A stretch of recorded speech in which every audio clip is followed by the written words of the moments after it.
Hola a todos. Mi nombre es Margarita Linares, pero mis nietos, o mejor dicho, mi nieta, me dice Maggie.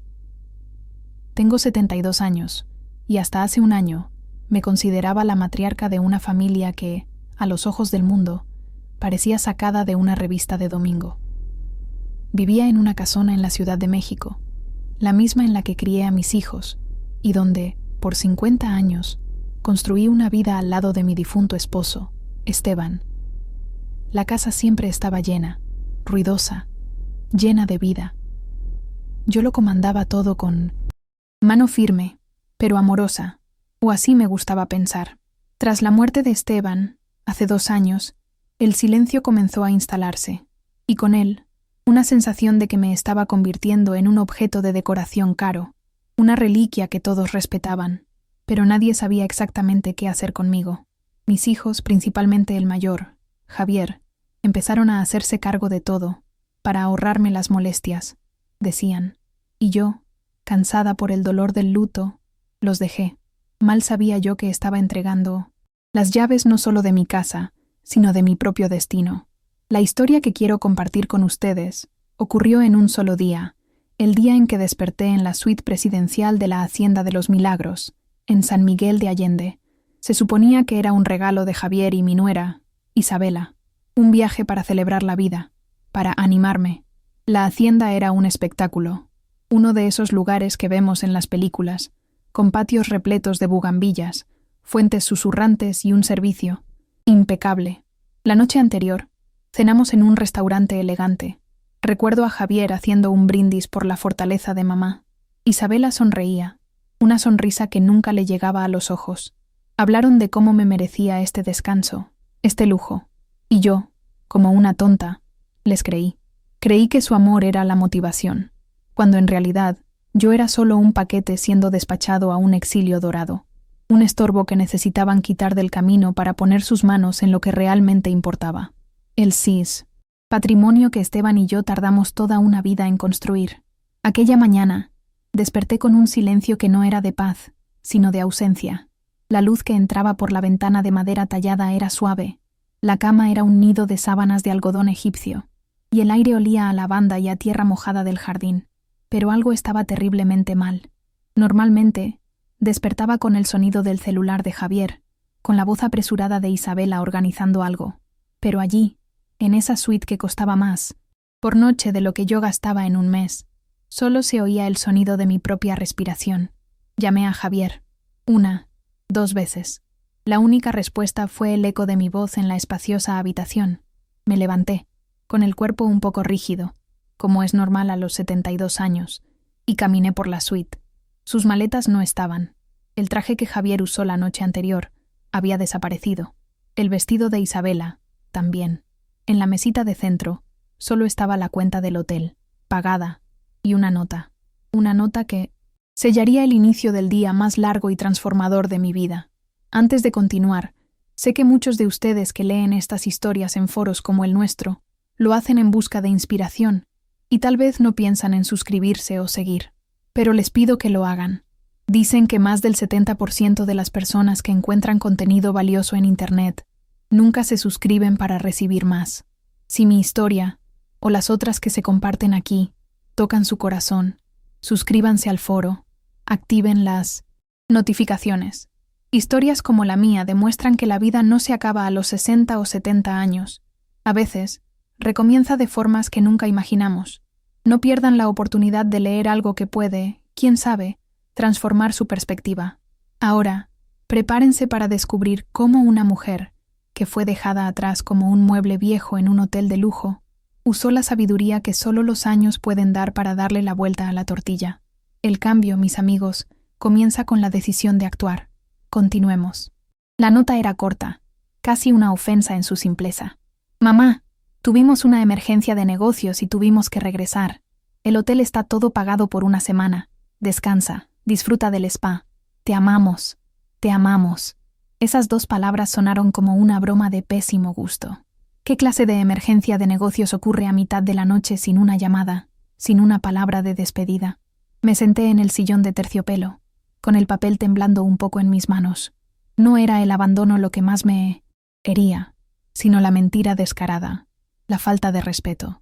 Ni siquiera tuvieron la decencia de inventar algo más creíble. Fui tratada no como una madre, sino como una niña a la que se distrae con un juguete caro mientras los adultos se ocupan de sus asuntos. Miré alrededor de esa suite lujosa, las paredes de cantera, el arte local colgado con esmero, y me sentí en la jaula más hermosa del mundo. La soledad que sentía en mi casa vacía en la Ciudad de México no era nada comparada con esto. Allá, estaba rodeada de mis recuerdos. Aquí, estaba rodeada por la prueba de mi propia ingenuidad. Por un largo momento, lo único que sentí fue un vacío helado. El shock inicial dio paso a un dolor sordo en el pecho. Recordé a Esteban. Él nunca habría permitido que esto sucediera. Él veía a través de la gente, especialmente de Javier. Aguas con la ambición de nuestro hijo, Margarita, me dijo una vez. Su ambición no es del tamaño de su corazón. En aquel entonces, defendí a Javier. Dije que solo era determinado. Ahora, las palabras de mi difunto esposo resonaban en la suite silenciosa, como una profecía cumplida. La traición de mi propio hijo era una puñalada por la espalda, como decimos, y lo peor es que yo misma le entregué el puñal. Durante el último año, firmé documentos que él me traía, siempre con prisa, siempre con la excusa de que eran solo formalidades para los impuestos. Yo, que siempre controlé cada centavo de la casa, me dejé llevar por la comodidad, por el cansancio, por la tristeza. Pero entonces, algo cambió dentro de mí. El dolor comenzó a transformarse en otra cosa. Una brasa de rabia, pequeña e intensa, comenzó a arder en el fondo de mi estómago.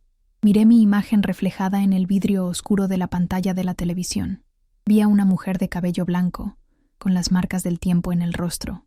Pero mis ojos no eran los de una víctima. Eran los ojos de la hija de un general, la nieta de una mujer que sobrevivió a la revolución. Yo no era una viejita, frágil que podían desechar.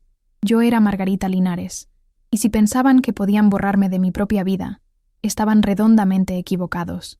En ese momento, tomé una decisión. No iba a llorar, no iba a lamentarme, iba a luchar, iba a agarrar al toro por los cuernos. Acababan de cometer el error más grande de sus vidas. Me subestimaron. Mi primera acción fue tomar el teléfono de la habitación. Mi mano estaba firme. Mi voz, cuando pedí hablar con el gerente del hotel, era clara y tranquila, desmintiendo la tormenta dentro de mí. Un hombre llamado Julián Ortega atendió, el mismo que nos recibió en el check-in. Recordé su mirada directa y respetuosa.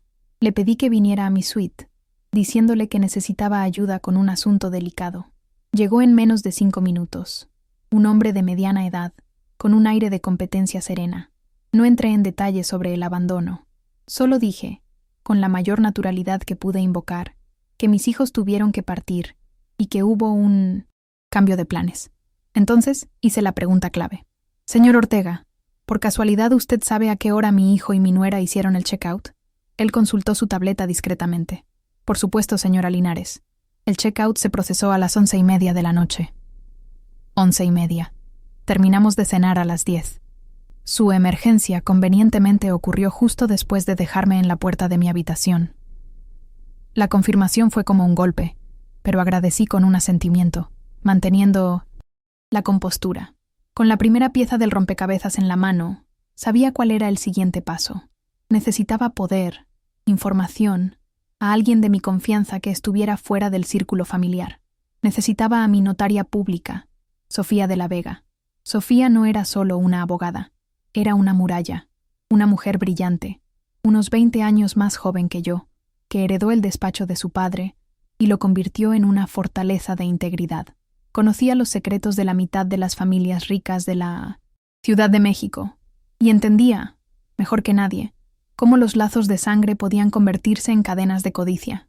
Tomé mi celular, que afortunadamente no se llevaron, y busqué su número. Mientras el teléfono sonaba, miré por la ventana. San Miguel de Allende, con sus calles empedradas y la cúpula rosada de la parroquia de San Miguel Arcángel a la distancia, parecía observarme. Era un escenario de belleza e historia, un lugar perfecto para una revolución personal. Cuando Sofía atendió, con su voz enérgica de siempre, fui directa. Sofía, querida, soy Margarita. Necesito un favor urgente. Le expliqué la situación de forma concisa, sin drama. El abandono en el hotel, la nota, la mentira. Escuchó en silencio, lo que era una buena señal. Sofía no era de ofrecer condolencias, sino soluciones. «Margarita, qué hijos de la fregada», dijo finalmente, con la franqueza que tanto apreciaba. «¿Qué quieres que haga?» Mi voz no vaciló. «Sofía, quiero que vayas a tu oficina ahora mismo. Necesito que verifiques la situación de todos los poderes que le firmé a Javier. Todos. Quiero saber exactamente qué poderes le di. Y, si es posible, quiero que investigues cualquier movimiento extraño en mis cuentas en los últimos 6 meses. Contrata a quien sea necesario, sin escatimar en gastos». Hubo una pausa del otro lado de la línea, y luego la voz de Sofía volvió, con un tono de admiración. «Déjamelo a mí, Maggie. Considéralo hecho. Te llamo en cuanto tenga algo. Y Margarita, aguanta vara. Vamos a agarrar a estos desgraciados». Colgué el teléfono y respiré hondo por primera vez esa mañana. La guerra había sido declarada. Ya no estaba sola. Mientras esperaba la llamada de Sofía, una calma extraña se apoderó de mí. La suite, que antes parecía una prisión, ahora se transformaba en mi cuartel general. El enemigo me había colocado en este campo de batalla, pero cometió un error garrafal. Me dio tiempo para pensar, y un lujo que, irónicamente, me proporcionaba todas las herramientas que necesitaba. Decidí que no me quedaría escondida como una fugitiva. Yo era Margarita Linares, huésped de la Hacienda de los Milagros. Actuaría como tal, con una dignidad que no sentía, pero que necesitaba proyectar. Me cambié de ropa, me peiné mis canas y me preparé para bajar. Iba a tomar mi desayuno en el patio principal, a la vista de todos. Era un acto pequeño, casi insignificante, pero para mí era una declaración de que yo todavía existía, que ocupaba un espacio en el mundo y que no sería borrada en silencio. Caminar por los pasillos de piedra de la hacienda fue como atravesar un territorio nuevo. Los empleados me saludaban con un «buenos días», y yo respondía con una firmeza que me sorprendía. En el patio, el sol de la mañana se filtraba por las hojas de las jacarandas, creando patrones de luz y sombra en el piso de ladrillo. Elegí una mesa pequeña, un poco apartada, pero con una buena vista de todo el ambiente. Cuando el mesero se acercó, un muchacho joven de sonrisa fácil, sentí un destello de lástima en su mirada. La pobre señora mayor, sola. Decidí ahí mismo que no sería objeto de lástima de nadie. Pedí con claridad: «Quiero unos huevos rancheros, bien picosos, por favor, y un café de olla, si tienen, endulzado con piloncillo, como se hace en el campo». El muchacho anotó, un poco sorprendido por la especificidad. Eran los pequeños actos de autonomía, las pequeñas elecciones, las que comenzarían a reconstruir a la mujer que Javier e Isabela intentaron demoler. Comer lo que yo quería, como yo quería, fue el primer ladrillo en la reconstrucción de mi fortaleza interior. Mientras comía, mi mente viajó hacia Esteban. ¿Cómo se habría reído de la situación? Con ese humor ácido que tenía. Después de reír, se habría puesto furioso, pero no sorprendido. Esteban siempre entendió que nuestro patrimonio no era solo dinero, era poder, y el poder atrae a los depredadores, a veces desde dentro de la propia casa. Él era el rostro de la empresa, el negociador, carismático que cerraba los grandes contratos. Yo, por otro lado, era la administradora silenciosa. Era yo quien controlaba los libros, quien pagaba las cuentas, quien asignaba las inversiones domésticas. Entendía de balances y hojas de cálculo tanto como de listas de supermercado. Durante años, formamos una dupla perfecta. Él construía el imperio, y yo me aseguraba de que sus cimientos fueran sólidos. ¿Cómo pude olvidar eso? ¿Cómo pude permitirme volverme pasiva, entregando el control a alguien que, como mi esposo bien sabía, no tenía mi carácter, solo mi apellido? La comida perdió un poco el sabor mientras la culpa me visitaba, una compañera amarga en esa mañana soleada. De vuelta en la suite, la calma dio paso a una inquietud febril. La conversación con Sofía sería decisiva, pero sentía que había algo más allí, en esa suite, una pieza que mis hijos, en la prisa de su fuga traicionera, podrían haber dejado atrás. Comencé una búsqueda metódica, no como una madre buscando un objeto perdido, sino como una investigadora en la escena de un crimen. Abrí cada cajón, miré debajo de la cama, detrás de las pesadas cortinas. Escudriñé los bolsillos de la bata de baño que no usaron. Era una búsqueda de un error, de un cabo suelto en su plan aparentemente perfecto. En el fondo del armario, encontré una bolsa de compras de una de las boutiques caras de la ciudad. Dentro, entre papeles de seda, nada, pero fue en el cajón de la mesita de noche, dentro de un bloc de notas con el logo de 1900, la hacienda, donde mi corazón se detuvo. Había un papel arrugado, arrancado a toda prisa. No era una nota, era una lista, escrita con la caligrafía elegante y precisa de mi nuera, Isabela. La lista era corta, pero cada palabra era un martillazo en mi pecho. Había nombres y anotaciones al lado. El primero era Dr. Alarcón, geriatra, seguido de una dirección en la Ciudad de México. Justo debajo, el nombre de un lugar, Clínica del Reposo, Tlalpan. Se me heló la sangre. Conocía la fama de esa clínica. Era un eufemismo para un asilo de lujo, un lugar a donde las familias ricas enviaban a sus ancianos difíciles para que murieran en paz. Pero la nota final, garabateada con más fuerza en el papel, fue la que me quitó el aliento y el suelo. Eran 3 palabras. Dictamen de interdicción. Acelerar. Interdicción. No solo querían mi dinero, querían borrarme, querían declararme loca, senil, incapaz. Querían encerrar mi cuerpo en una clínica y mi identidad en una caja fuerte. Todo para poder saquear mi vida sin ningún obstáculo. El viaje, el lujo, el descansa, mamá. Todo era una farsa macabra para aislarme mientras se ejecutaba el golpe final. En ese instante, la traición financiera pareció un delito menor, una ofensa casi perdonable. Robar dinero es una cosa. Robar la cordura, la dignidad, la esencia misma de una persona, es un acto de una crueldad que no imaginaba posible, y mucho menos viniendo de mi propio hijo. La imagen de Javier, mi niño, el bebé que amamanté y enseñé a caminar, se superpuso a la del monstruo que planeaba encarcelar a su propia madre. El dolor fue tan físico, tan abrumador, que tuve que sentarme al borde de la cama para no caer. El aire parecía denso, difícil de respirar.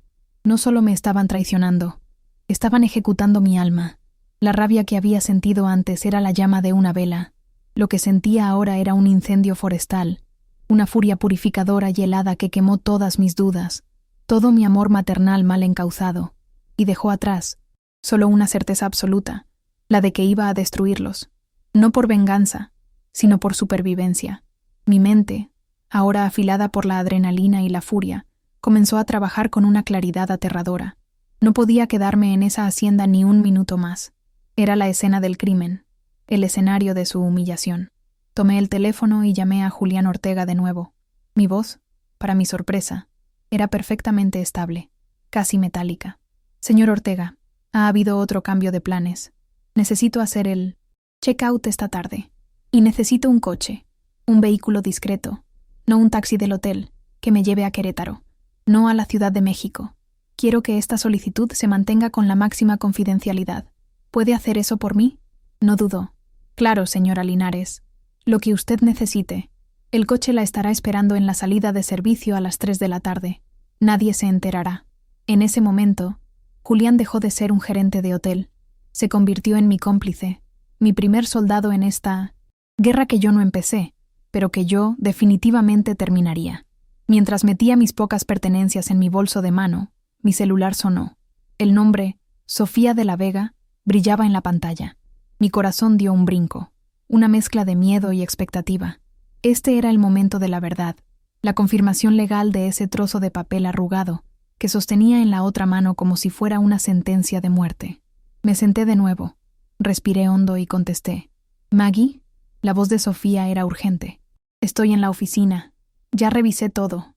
Es peor, mucho peor de lo que imaginábamos». Me preparé para el impacto, sosteniendo el teléfono con fuerza, los nudillos de mis dedos poniéndose blancos. El silencio en la habitación era absoluto, como si todo el universo estuviera conteniendo la respiración, esperando las palabras que vendrían a continuación, palabras que definirían el resto de mi vida. Sofía no se anduvo con rodeos. Habló con la precisión de un cirujano exponiendo una enfermedad mortal. «Margarita, el poder que firmaste hace 6 meses no era un poder administrativo normal. Era un poder general, amplio e irrestricto. Le daba a Javier control total sobre todo. Absolutamente todo. Ya desvió una cantidad significativa de tus cuentas de inversión a una nueva empresa que abrió a nombre suyo y de Isabela. Pero eso, créeme, es la parte menos grave. Hizo una pausa, y pude oírla hojear papeles. Presentaron una solicitud de interdicción judicial en tu contra. El proceso se lleva en secreto de sumario. Alegan demencia senil progresiva e incapacidad para gestionar sus propios actos, citando tu luto como el detonante. El doctor Alarcón, el que está en tu lista, es el perito que contrataron. Ya emitió un dictamen preliminar favorable a ellos. La clínica del reposo es el destino final. Solo estaban esperando la firma del juez. Este viaje a San Miguel, Maggie, iban a dejarte allí y alegar que te perdiste, que tuviste un brote psicótico para forzar la decisión del juez. Escuché todo en un silencio sepulcral. Cada palabra de Sofía era un clavo siendo martillado en el ataúd que mi hijo y mi nuera habían preparado para mí. Su plan era diabólico en su perfección. El dolor, la rabia, el shock, todo se fundió en una única emoción, fría y dura como el diamante. ¿Querían una mujer loca, frágil e indefensa? Pues se llevarían una sorpresa. Cuando Sofía terminó, esperando una explosión de llanto o desesperación de mi parte, permanecí en silencio por un largo segundo.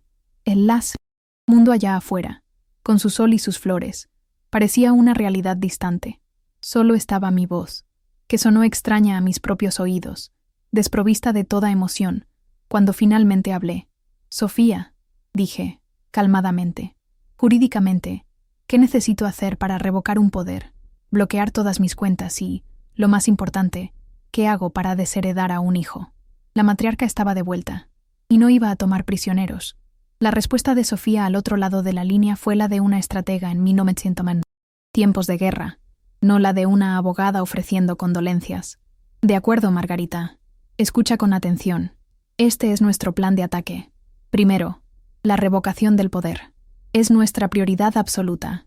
Voy a redactar el documento ahora mismo y enviarlo por vía electrónica a un notario de mi confianza en Querétaro. Tendrás que ir hasta allá para firmar. Eso le corta la cabeza a la serpiente. Segundo, en cuanto la revocación esté registrada, notificaré a todos los bancos e instituciones financieras. Congelaremos todo. Javier no podrá mover ni un centavo más. Tercero, presentaré nuestra oposición formal a la solicitud de interdicción, adjuntando una denuncia por fraude y mala fe y exigiendo una nueva evaluación psiquiátrica por un perito designado por el tribunal, no por ellos. Vamos a ahogarlos en burocracia y a exponer su farsa. Escuchar ese plan, tan claro y contundente, fue como recibir una transfusión de sangre. La confusión y el miedo se disiparon, dando paso a una determinación gélida. 2 horas después, estaba sentada en una sala de reuniones sobria y moderna en el centro de Querétaro. El notario, un hombre serio recomendado por Sofía, me presentó el documento. Eran 3 páginas que, en lenguaje jurídico, deshacían el lazo de confianza que yo había ingenuamente concedido a mi hijo. Leí cada línea. Cada cláusula era un martillazo, deshaciendo el poder que Javier detentaba sobre mi vida. Cuando tomé la pluma para firmar, mi mano estaba perfectamente firme. Mi nombre, Margarita Linares, fluyó en el papel con una fuerza que no sentía desde hacía años. No era la firma de una víctima, sino la de una soberana reclamando su reino. En ese momento, con un simple trazo de tinta, corté el poder de Javier de raíz. Él aún no lo sabía, pero se había convertido, jurídicamente, en un extraño para mí. La sensación no fue de tristeza, sino de una liberación profunda y arrebatadora. La salida de la Hacienda de los Milagros se ejecutó con la precisión de una operación militar. Julián Ortega, fiel a su palabra, me esperaba en la salida de servicio, lejos de los ojos curiosos del lobby principal. Él mismo metió mi pequeña maleta en el maletero de un sedán oscuro y discreto. No intercambiamos más que las palabras necesarias. Me entregó el recibo final del hotel, en ceros. Nuestras miradas se cruzaron por un instante, y en ese silencio se selló una alianza. Él no sabía toda la historia, pero entendía que estaba ayudando a una mujer en apuros a realizar una huida digna. «Vaya con Dios, señora Linares», dijo, y en su voz había un respeto que mi propio hijo me había negado. Mientras el coche se alejaba por las calles de piedra de San Miguel, no miré hacia atrás. Ese lugar, con su belleza engañosa, Era la tumba de una vida que ya no existía. Iba camino a mi renacimiento. La carretera a Querétaro se desplegaba bajo un cielo azul y vasto. El paisaje árido de Guanajuato, con sus cactus gigantes que se erguían como centinelas silenciosos, parecía un espejo de mi alma. Estaba dejando atrás el jardín florido y falso de San Miguel y entrando en un territorio más honesto, más duro, pero real. Por primera vez, me permití pensar en Javier no con el dolor de una madre, sino con la distancia de una analista. Intenté encontrar el momento en que el niño que amaba se transformó en el hombre que me traicionó. Fue un proceso lento, una erosión de carácter que me negué a ver. El luto que sentía ahora no era por su pérdida, pues la persona en la que se convirtió ya no era mi hijo. Era un luto por la familia que creí tener, por la ilusión que alimenté durante tanto tiempo, y como todo luto, eventualmente daría paso a la aceptación, y luego a la acción. El hotel en Querétaro era todo lo que la hacienda no era: moderno, impersonal, eficiente. Un refugio de anonimato perfecto. Sofía lo había elegido bien. Al entrar en la habitación, funcional y sin adornos, sentí una ola de alivio. Nadie en el mundo sabía dónde estaba, excepto Sofía y Julián. Estaba fuera de su alcance. Por primera vez desde que desperté en esa mañana fatídica, me sentí segura. No era la seguridad proporcionada por paredes gruesas o guardias, sino la seguridad que proviene del control sobre el propio destino. Pedí una sopa sencilla al servicio de habitaciones y me senté junto a la ventana, observando cómo se encendían las luces de la ciudad industrial. Ya no estaba en una jaula dorada. Estaba en mi nuevo centro de mando, y desde allí yo dictaría los términos de mi rendición, o mejor dicho, la de ellos. La llamada de Sofía a la mañana siguiente fue la primera fanfarria de la victoria. «Está hecho, Maggie», dijo, y pude sentir su sonrisa a través del teléfono. La revocación se protocolizó a primera hora. Las notificaciones se enviaron a todos los bancos, administradores de fondos y a la casa de bolsa. En este preciso momento, el acceso de Javier a todo lo que es tuyo está siendo revocado. La tarjeta corporativa que usaba ya fue cancelada. Me imagino que el gerente de su banco ya está con el dedo en el teléfono para darle la gran noticia. Cerré los ojos y visualicé la escena. Javier, tal vez en una reunión de negocios, intentando pagar un almuerzo caro, o tratando de cerrar un trato contando con fondos que ya no eran suyos. La humillación, la confusión, el pánico. Una sonrisa sombría y satisfecha se dibujó en mis labios. Era el primer golpe, preciso y devastador, dirigido exactamente donde más le dolería, en su orgullo y en su codicia. Con la sangría financiera detenida, mi mente se liberó para enfocarse en la víctima más inocente de toda esta sórdida historia, mi nieta, Valentina. A sus 17 años, Valentina era una isla de inteligencia y sensibilidad en un mar de avaricia y superficialidad que eran sus padres. Era la única que me llamaba solo para saber cómo estaba, la única cuyos abrazos parecían sinceros. La idea de que ella fuera arrastrada en medio del fuego cruzado entre sus padres y yo me causaba un dolor agudo, el único dolor que la rabia no podía borrar. Proteger a Valentina se convirtió, en ese momento, en mi objetivo principal. Mi guerra no era solo por venganza o por la recuperación de lo que era mío. Era para asegurar que esa niña tuviera un futuro libre de la influencia tóxica de Javier e Isabela. Ella era el único legado que realmente importaba. Tomé el teléfono y llamé a Sofía de nuevo, esta vez con un nuevo conjunto de órdenes. Sofía, quiero que empieces a redactar los documentos para la creación de un fideicomiso a nombre de Valentina Linares. Quiero que sea a prueba de todo. Quiero depositar en él una cantidad suficiente para garantizar su educación en la mejor universidad del mundo, si ella así lo desea, más una pensión mensual generosa para que nunca, jamás, necesite pedirle un solo centavo a sus padres. Quiero que este fideicomiso sea administrado por un consejo del cual formaré parte mientras viva, y después por personas de mi más estricta confianza. Javier e Isabela no tendrán acceso, ni voz, ni sabrán de su existencia hasta el momento adecuado. Sofía se quedó en silencio por un momento. Margarita, esto es más que una medida de protección. Esto es una obra de arte estratégica. Es jaque mate. Lo haré de inmediato. Ahora, faltaba el golpe de gracia. La decisión más difícil y al mismo tiempo, más necesaria. Respiré hondo y dije las palabras que sellarían para siempre el destino de mi antigua familia. Sofía, vamos al testamento. Mi voz era un susurro de hielo. Quiero uno nuevo, de inmediato. Javier Linares e Isabela Fuentes quedan formalmente desheredados. Quiero usar el término jurídico exacto, por indignidad. Quiero que quede registrado para la posteridad que fueron considerados indignos de ser mis herederos, por sus actos de traición, fraude y abandono. Que no quede ninguna duda, para ningún juez o tribunal en el futuro, sobre mi intención. Están fuera, para siempre. Decir esas palabras fue como realizarme una cirugía a mí misma, extirpando un tumor que cargué durante años, creyendo que era una parte vital de mí. Fue doloroso, pero absolutamente necesario para sobrevivir. Al colgar el teléfono, una sensación de ligereza se apoderó de mí. La carga de toda una vida de obligaciones familiares, de tradiciones que yo misma ayudé a perpetuar, había desaparecido.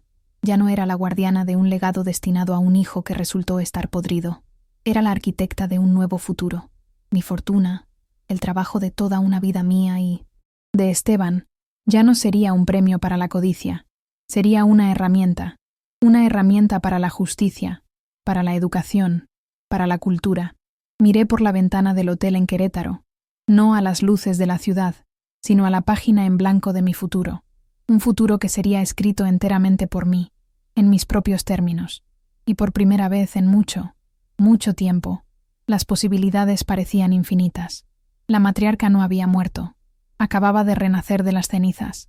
Los días que pasé en Querétaro fueron de una lucidez sorprendente. La furia inicial dio paso a un enfoque cristalino. Ya no era la mujer abandonada en la suite de lujo. Era una comandante en su puesto de avanzada. Pasé horas al teléfono con Sofía y su equipo.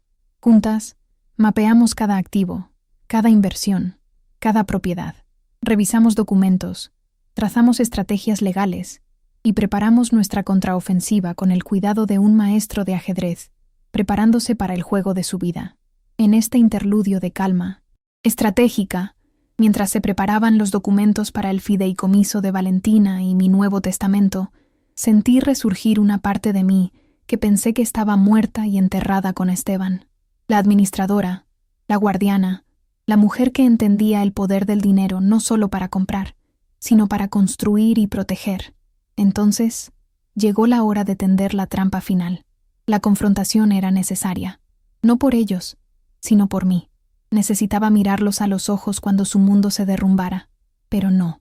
Podía convocarlos a una batalla. Tenía que ser una invitación a un banquete. Con la ayuda de Sofía, elaboré un mensaje de texto, enviado desde un número de prepago que sería desechado poco después. El señuelo tenía que ser perfecto, apelando a lo único que los movía, la codicia. El mensaje decía: Javier, hijo, estoy en San Miguel. Encontré unos documentos de inversión antiguos de tu padre, unas pólizas que no entiendo. Creo que es algo importante. ¿Pueden tú e Isabela encontrarse conmigo para cenar mañana por la noche, en el Luna Rooftop, para ayudarme a ver esto? Besos, mamá. Era la carnada perfecta. La madre confundida, el descubrimiento de más dinero y la oportunidad de manipularme una vez más. No se resistirían. Era como ofrecerle miel a un oso hambriento. Regresé a San Miguel de Allende, pero esta vez la ciudad parecía diferente. Ya no era una prisionera en su esplendor, sino una visitante con un propósito. Me alojé en un pequeño y encantador hotel boutique, a pocos pasos del jardín principal, el corazón palpitante de la ciudad. Caminar por esas calles de adoquines, bajo el sol intenso, ya no me traía la angustia de la traición, sino una sensación de poder sereno. Yo era la dueña de la narrativa ahora. Yo era la directora de este último acto. La ciudad, con su belleza icónica, ya no era el escenario de mi abandono, sino el escenario de mi retribución. Estaba eligiendo el lugar, la hora y los términos del encuentro final. Esa sensación de control era embriagadora, un tónico para mi alma herida. Esa noche, llegué al restaurante Luna Rooftop Bar antes de la hora acordada. Elegí una mesa al borde de la terraza, con una vista deslumbrante e ininterrumpida de la parroquia de San Miguel Arcángel, que brillaba en tonos rosados bajo la luz del crepúsculo. El escenario era de una belleza casi dolorosa, un lugar hecho para celebraciones y declaraciones de amor. La ironía no se me escapó. Pedí un tequila derecho, del mejor que tuvieran, sin limón ni sal. Llevé el vaso a mis labios y sentí el líquido cálido bajar, calentándome por dentro. Observaba cómo la ciudad se iluminaba, los sonidos de la música suave y las conversaciones animadas a mi alrededor, creando una burbuja de normalidad. Dentro de mí, sin embargo, no había nerviosismo, solo había la calma fría de un cazador esperando pacientemente que su presa, arrogante y ciega, caminara directo a la trampa. Llegaron con 15 minutos de retraso, un pequeño acto de falta de respeto para establecer dominio. Javier e Isabela se acercaron a la mesa con sonrisas que no ocultaban la irritación y la codicia.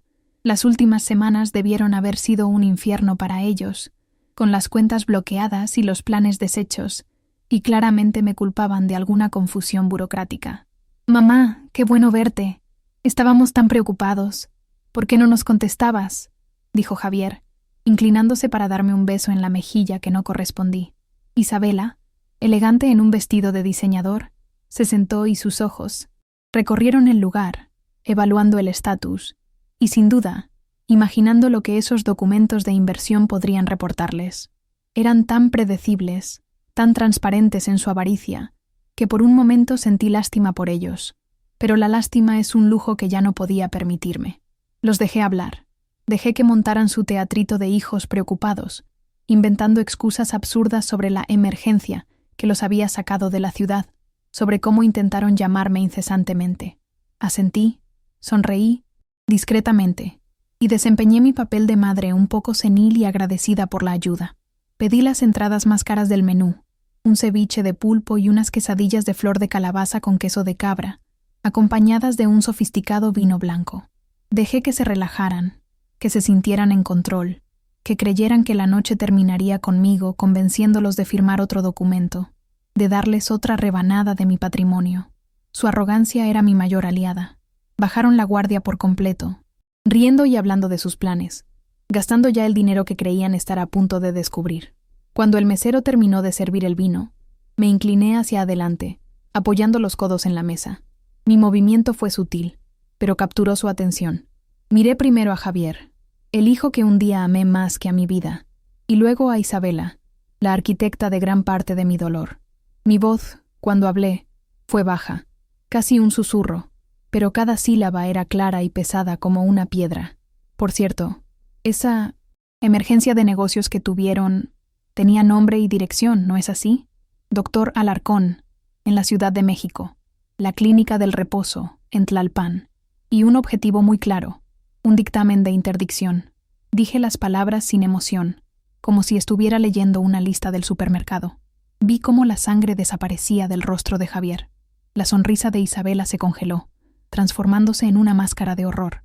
El silencio que se abatió sobre nuestra mesa fue más ensordecedor que cualquier grito. Antes de que pudieran articular una sola palabra, una sola negación, continué, con la misma calma mortal. Para que lo sepan, el poder que usaron para robarme fue oficialmente revocado. Todas mis cuentas e inversiones están congeladas bajo orden judicial, y su solicitud de interdicción ahora enfrenta una oposición formal por fraude procesal y coacción de incapaz, con mis abogados solicitando una investigación criminal en su contra. Tomé mi copa de vino y le di un sorbo. Y mi nuevo testamento fue firmado y registrado ayer. En él, ustedes dos están formalmente desheredados por indignidad. Están fuera, para siempre. Me recliné en la silla y miré la magnífica vista. Fuera de eso, la noche está espléndida. ¿No creen? San Miguel es realmente un lugar mágico. La yuxtaposición de mi tranquilidad con la brutalidad de la información fue el golpe final.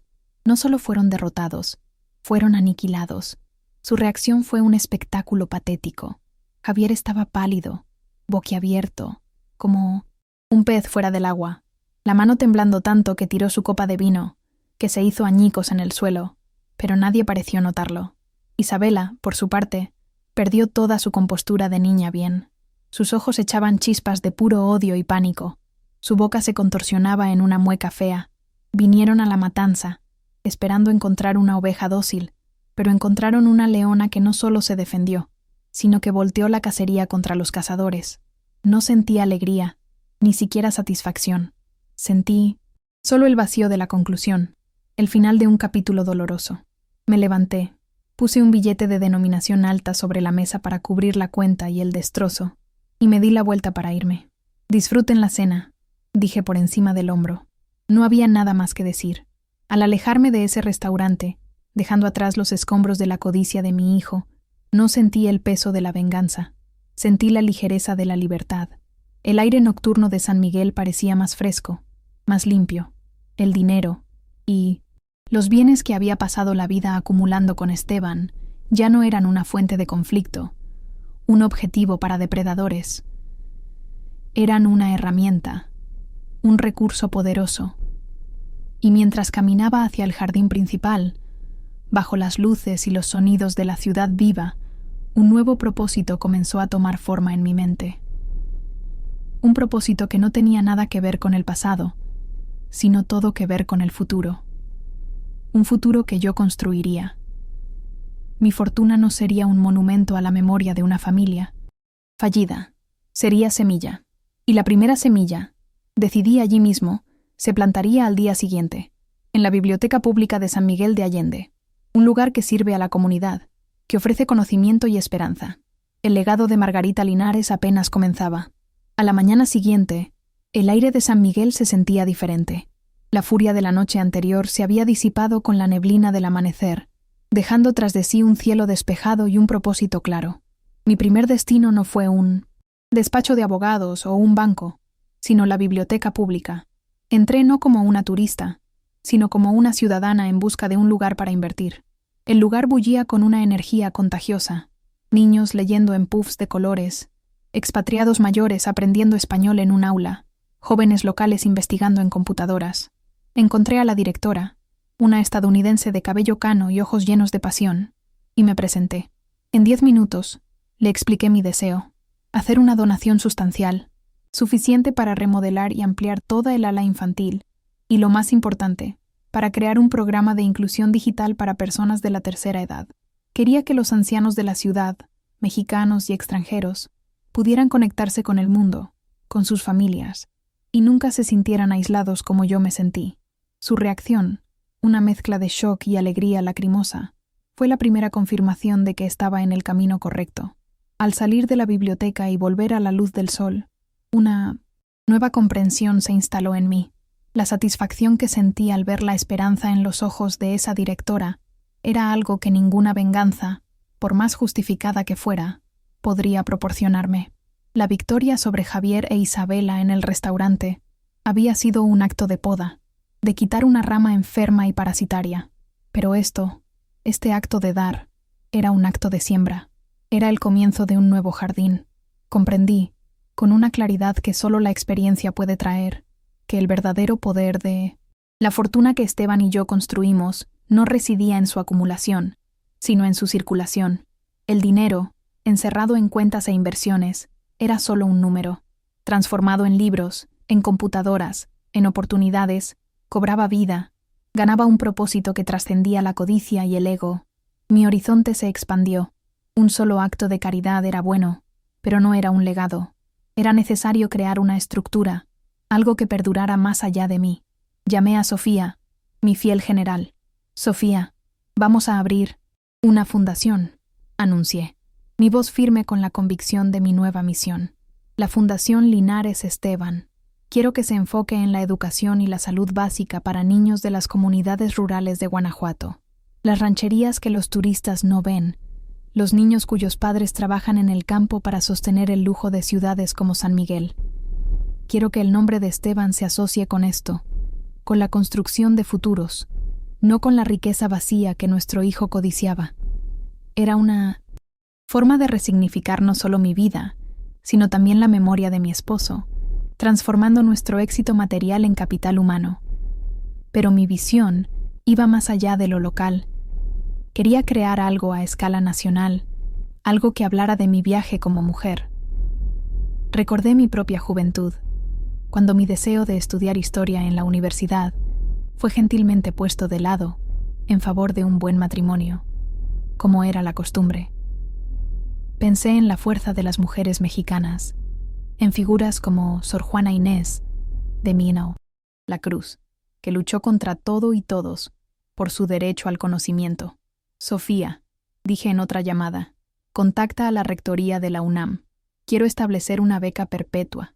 La beca Sor Juana Linares estará destinada a mujeres de bajos recursos, de cualquier parte de México, que quieran cursar la carrera de historia. Quiero que otras mujeres tengan la oportunidad que yo no tuve. Quiero invertir en aquellas que reescribirán nuestra historia. Había, sin embargo, una deuda de honor que pagar. Un círculo personal que necesitaba cerrarse. Llamé a Julián Ortega, el gerente de la hacienda, y lo invité a tomar un café en el jardín principal. Llegó puntualmente, impecablemente vestido, su expresión una mezcla de profesionalismo y curiosidad. Nos sentamos en un café bajo los portales, y fui directa. Julián, he pasado por algunos cambios familiares recientemente. Comencé, con un eufemismo, y en un momento de gran dificultad, usted me demostró una integridad y una discreción que jamás olvidaré. La lealtad es una mercancía rara y debe ser valorada.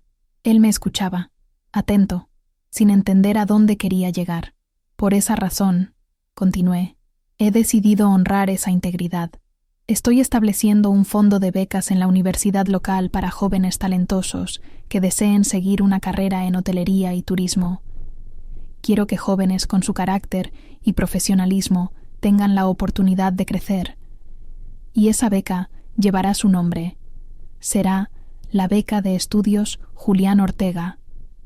Su reacción fue una de las cosas más genuinas que he visto. Primero, el shock. Luego, la incredulidad. Sus ojos se llenaron de lágrimas y se quedó sin palabras por un largo momento. Un hombre de su posición, acostumbrado a servir a los ricos y poderosos, nunca esperó ser reconocido, y mucho menos inmortalizado de esa manera. Señora Linares, no sé qué decir. Yo solo hice mi trabajo. Y lo hizo con honor, Julián, respondí. Y eso merece ser celebrado. Sentada en ese café, observando la gratitud sincera de Julián, la frase «la familia se elige» nunca me pareció tan cierta. Mi hijo, mi sangre, me había traicionado de la manera más vil, y este hombre, un completo extraño hasta hacía pocos días, me ofreció su lealtad incondicionalmente. Mi nueva familia se estaba formando, y no estaba unida por lazos de sangre, sino por hilos de respeto, integridad y propósito común.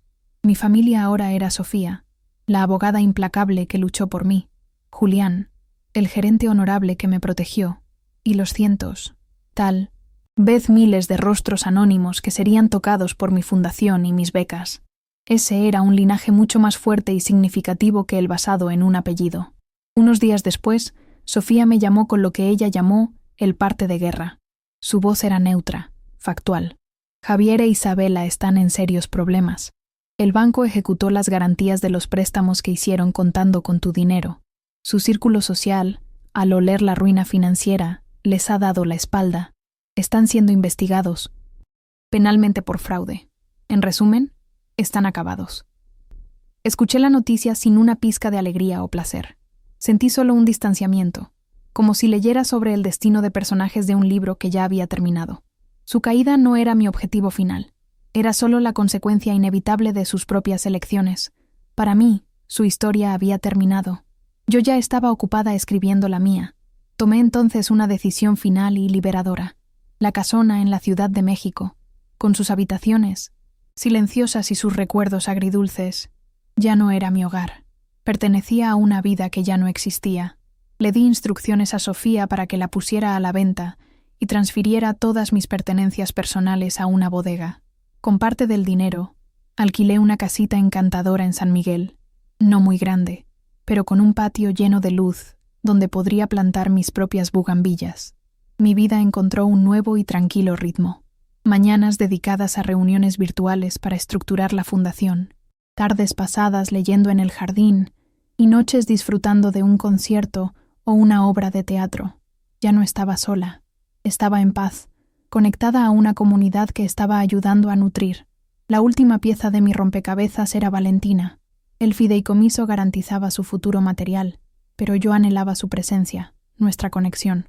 Sabía que no podía forzar un encuentro. que ella estaba siendo envenenada por las mentiras de sus padres, así que hice lo único que podía: construir un puente y esperar. Escribí una carta sencilla, a mano, en un bonito papel, y la envié a la dirección de su escuela, para que le llegara directamente a ella. La carta no hablaba de la pelea, ni del dinero, ni de la traición. Solo decía: «Mi querida Valentina, estoy viviendo en una casita preciosa en San Miguel. Me encantaría que vinieras a visitarme cuando quieras y puedas. El cuarto de huéspedes tiene tu nombre. Te extraño muchísimo. Con todo mi amor, tu abuela, Maggie». Sellé el sobre, lo puse en el correo y lo entregué al destino. Yo había hecho mi parte. Ahora dependía de ella decidir si quería o no cruzar el puente que yo había construido. Los meses que siguieron fueron de una paz productiva. Mi vida en San Miguel se asentó en un ritmo suave y gratificante. Las mañanas eran para el trabajo, videollamadas con los abogados de la fundación, revisión de proyectos, aprobación de presupuestos. Pero era un trabajo que me llenaba de energía, no que me agotaba. Las tardes eran mías. Exploraba las galerías de arte de la fábrica La Aurora, tomaba clases de cerámica con mujeres de mi edad, o simplemente me sentaba en una banca en el jardín principal, leyendo un libro de la biblioteca que ahora llevaba mi nombre en una placa discreta en la entrada, sintiéndome parte del tejido de esa ciudad. Por primera vez en décadas, no estaba viviendo para otros. Estaba viviendo en comunidad con ellos. Un día, por invitación de la directora de la biblioteca, fui a ver el progreso de mi donación. El ala infantil se estaba transformando. Las paredes se pintaban con murales vibrantes de personajes de cuentos populares mexicanos, y el espacio donde antes había estantes viejos, ahora albergaba un área de computadoras nuevecitas. Vi a un grupo de adultos mayores, contemporáneos míos, teniendo su primera clase sobre cómo usar una tableta, sus rostros una mezcla de frustración y asombro. Un niño, que tendría unos 8 años, corrió hacia mí y me entregó un dibujo que hizo de la parroquia, con un sol sonriente y un «Gracias, señora Maggie», escrito con letras chuecas. Sostuve ese simple papel y me pareció más valioso que cualquier escritura de propiedad o estado de cuenta que haya tenido en mis manos. Era la prueba tangible de mi nuevo legado. En una tarde soleada, Sofía me llamó. «La casa se vendió, Margarita. El dinero está en la cuenta de la fundación». La noticia de la venta de la gran casa en la Ciudad de México, el epicentro de mi vida anterior, no me trajo nostalgia ni tristeza. Sentí un profundo y final alivio. Esa casa era un mausoleo de una vida que ya no me pertenecía, un escenario para una obra familiar que había terminado en tragedia. Sus pasillos resonaban con las risas de un niño que se convirtió en un traidor, y los pasos de un esposo cuya sabiduría ignoré por demasiado tiempo. Dejarla ir fue cortar la última ancla que me ataba a un pasado de obligaciones y decepciones. Sus ladrillos y mármol se convirtieron en futuros, en becas, en libros y en esperanza. Fue lo mejor que jamás hice con ella.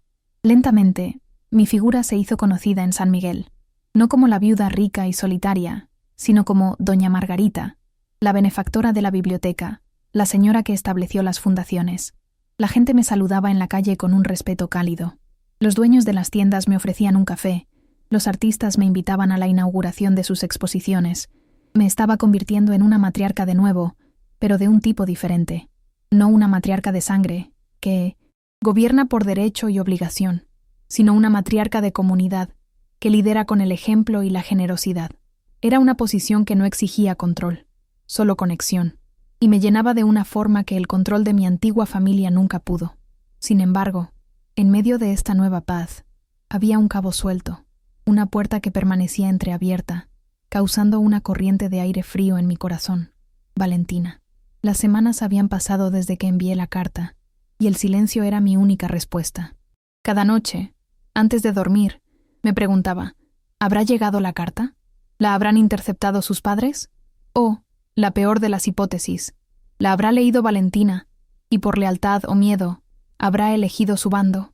Yo, que había movido cielo, mar y tierra para desmantelar los planes de mi hijo, era impotente ante el silencio de mi nieta. Era una lección de humildad, un recordatorio de que, incluso con todo el dinero y el poder que había retomado, el corazón de una joven de 17 años era un territorio que no podía conquistar. solo esperar a ser invitada a entrar. Y entonces, un jueves por la tarde, cuando el sol doraba las paredes de terracota de mi patio, escuché un golpe en mi puerta. No era el golpe seguro del cartero, ni el golpe alegre de un vecino. Era un golpe tímido, vacilante, casi una disculpa. Mi corazón dio un vuelco. Fui a la puerta y la abrí. Ahí estaba ella, Valentina, con una pequeña mochila en la espalda, los ojos hinchados de llorar, pero con una determinación que reconocí como parte de mi propio linaje. Parecía más delgada, y había una tristeza en su rostro que me partió el alma. Me miró, y una sola palabra escapó de sus labios, un susurro que cargaba con el peso del mundo. «Abue», y con esa palabra, el último fantasma de mi pasado fue exorcizado, y el puente que construí con tanto cuidado fue finalmente cruzado. Al momento siguiente, estaba en mis brazos. La abracé con la fuerza de meses de anhelo y angustia, y ella se aferró a mí como si yo fuera lo único sólido en su mundo. Los sollozos que sacudían su cuerpo eran de agotamiento, de miedo, de alivio. La llevé adentro, la hice sentarse en el sofá y simplemente la sostuve, dejando que llorara todo lo que necesitaba llorar. No había necesidad de palabras. Todavía no. Solo existía ese reencuentro, la reafirmación de un lazo que la codicia y la mentira intentaron, pero no lograron romper. El olor de su cabello, el peso de su cabeza en mi hombro, todo era real, un ancla de amor en medio de la tormenta que habíamos atravesado. Mi nieta estaba en casa.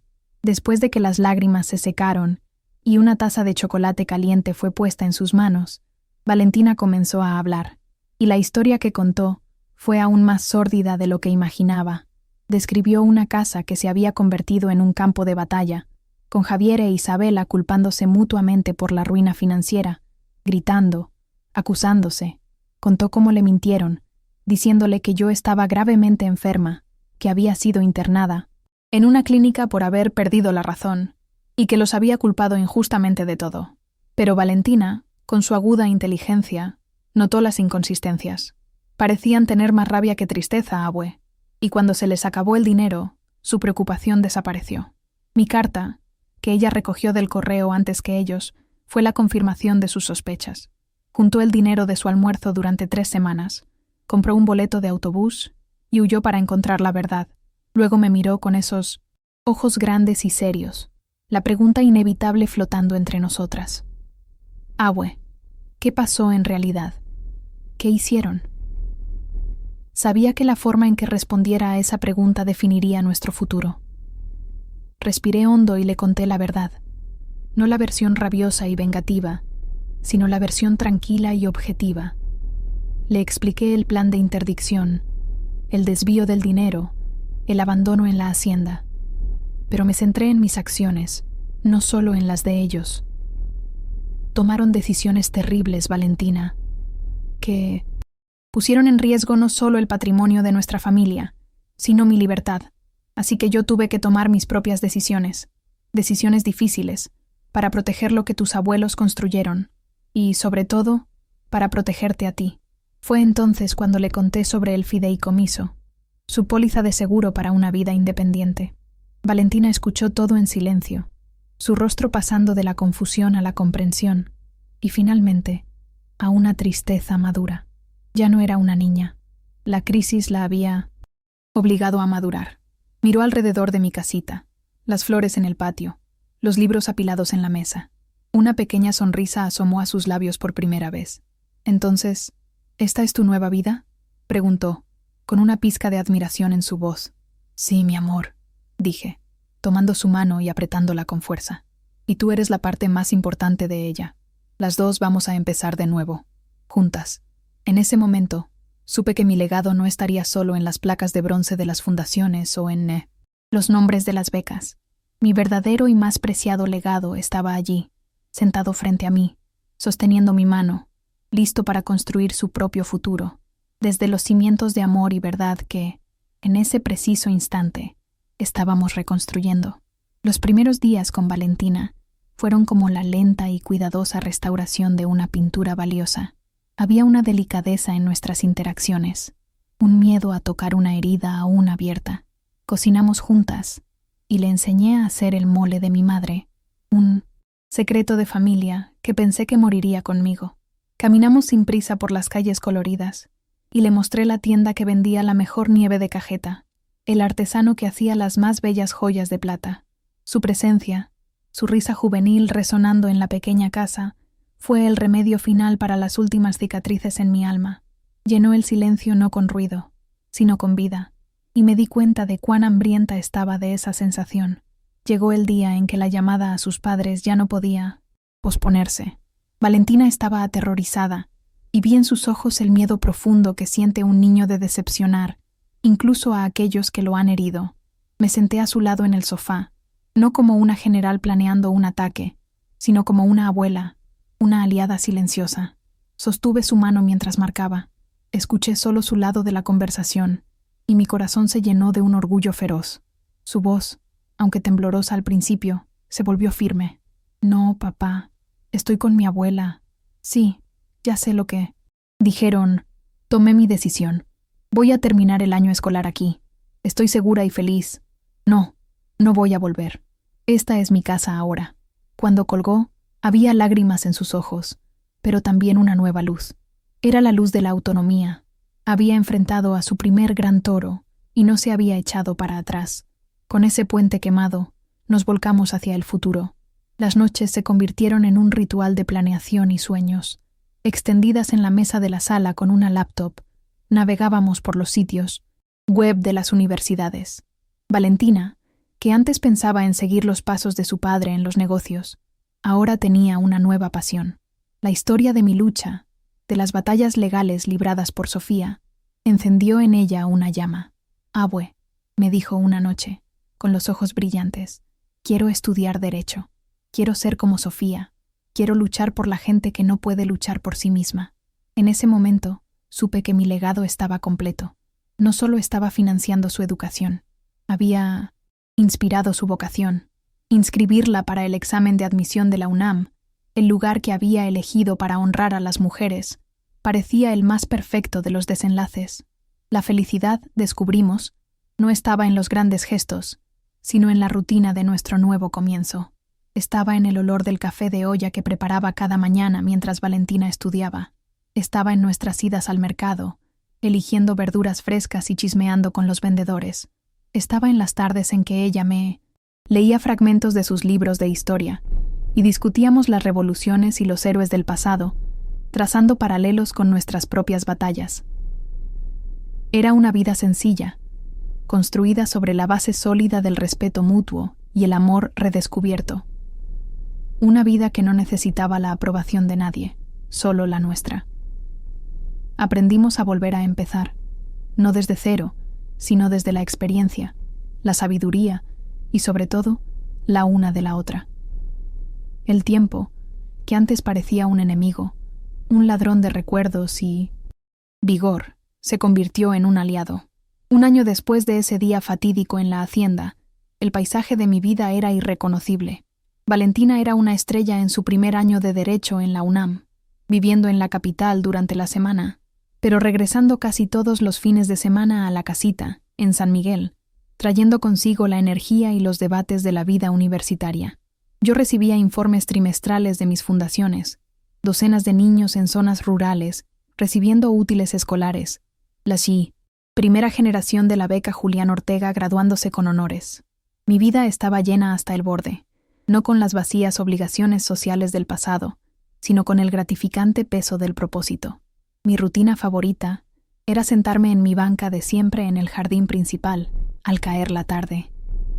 Observaba a los niños correr tras las palomas, a las parejas de novios de la mano, a los músicos tocando por unas monedas. Ya no era una espectadora de la vida, era parte integral de ella. La gente me saludaba, me contaba sobre sus hijos, me pedía consejos. La paz que sentía allí era diferente del silencio opresivo de mi antigua casa.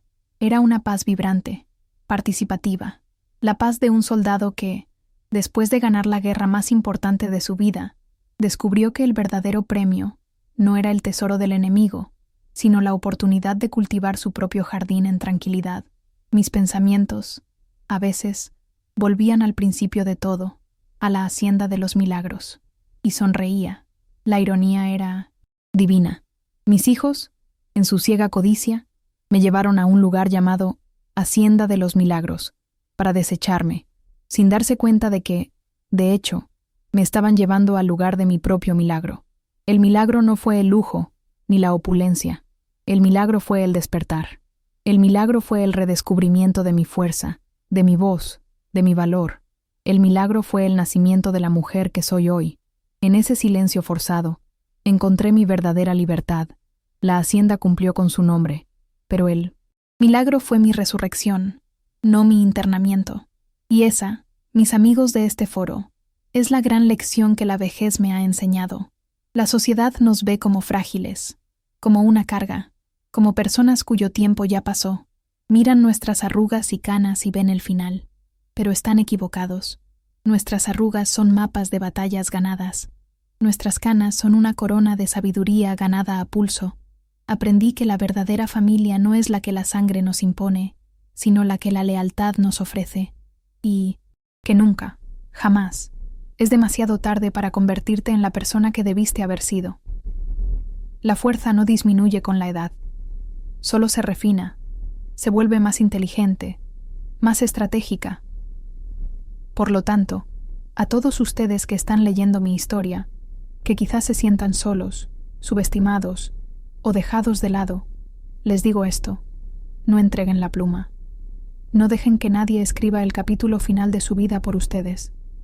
Tomen esa pluma con la mano firme que la experiencia les ha dado y escriban un final espectacular, un final de reinicio, de propósito, de alegría. Si una anciana abandonada en un hotel de lujo pudo derribar un imperio y construir uno nuevo, imaginen lo que pueden hacer ustedes. Créanme, nunca es tarde para volver a empezar. Esta noche, la casa está en silencio, pero es un silencio vivo, cálido. Valentina está en su cuarto, durmiendo profundamente, en casa para el fin de semana. La luz de la luna baña las flores de mi pequeño patio, las flores que yo misma planté. Estoy sentada en mi sillón favorito, con un libro en el regazo y una taza de té de manzanilla enfriándose a mi lado. No soy la viuda de Esteban, ni la madre de Javier, ni la víctima de una traición. Soy Margarita, soy la abuela de Valentina, soy la benefactora de mi comunidad, soy una mujer en paz, una mujer feliz y, finalmente, una mujer libre. Terminé. Ahora que has visto esta increíble historia de superación, recuerda, tu fuerza está dentro de ti. Así como Margarita enfrentó sus desafíos, tú también puedes vencer los tuyos. ¿Has superado algún desafío difícil en tu vida? ¿Cómo te ayudó la perseverancia a vencer? Comparte tu historia en los comentarios de abajo. Inspirémonos unos a otros. No olvides suscribirte al canal y activar las notificaciones para recibir más historias que pueden transformar tu camino de superación. No dejes pasar esta oportunidad. Haz clic en el video en pantalla ahora para descubrir otra historia inspiradora de superación que fortalecerá tu coraje y determinación. Fue un placer compartir esta historia contigo. Que el valor y la fuerza de superación te acompañen. Hasta el próximo video.